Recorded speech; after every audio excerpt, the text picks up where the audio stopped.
য়েছ, জুবিন দাক বেছিকৈ কামত ইউজ কৰা গ'ল, মানে জুবিন দাক অকণমান ৰেষ্টৰ বহুত দৰকাৰ আছে। মোৰ জানিব মন যায়, দাদাই ইমান বছৰ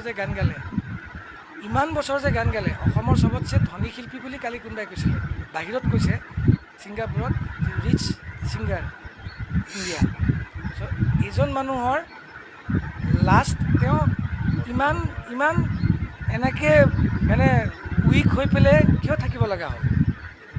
তেওঁ ঘৰটো বনাবলৈ আমাৰ এটা মিউজিচিয়ানক সুধিলে, আপোনালোকে আমাৰ যদি বাকীকেইজন মিউজিচিয়ানক সোধে, চবেই ক'ব ঘৰটো বনাবলৈ কিয় দাদাই ফিটা কাটিব যাব লগা হ'ল, দাদাই ঘৰটো বনাবলৈ কিয় প্ৰগ্ৰেম কৰিব যাব লগা হ'ল, দাদাৰ পইচা ইমানেই নোহোৱা হৈ গ'ল।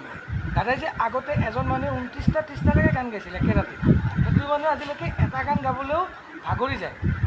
কিয় ভাগৰি যায়? সেইটো মই ভিতৰি অনুভৱ কৰি মই যে মানুহটোক সঁচাকৈ দেখিলেও লাগে, তাইৰ ভইচটো ক্ৰেক হৈ গৈছে, নাখায় নুখুৱে এনেকৈ থাকে, জোনালী ষ্টুডিঅ'ত শুই থাকে, কেতিয়াবা কাহিলীপাৰাত যায়, তাৰ মাজত দেখোঁ আজি তিনিচুকীয়া গ'ল, কিবা ইনগ্ৰেশ্যন আছে বোলে, হোটেলৰ ইনগ্ৰেশ্যন, কিবা ইনগ্ৰেশ্যন, তাতে গৈছে। এতিয়াতো মই নাজানো।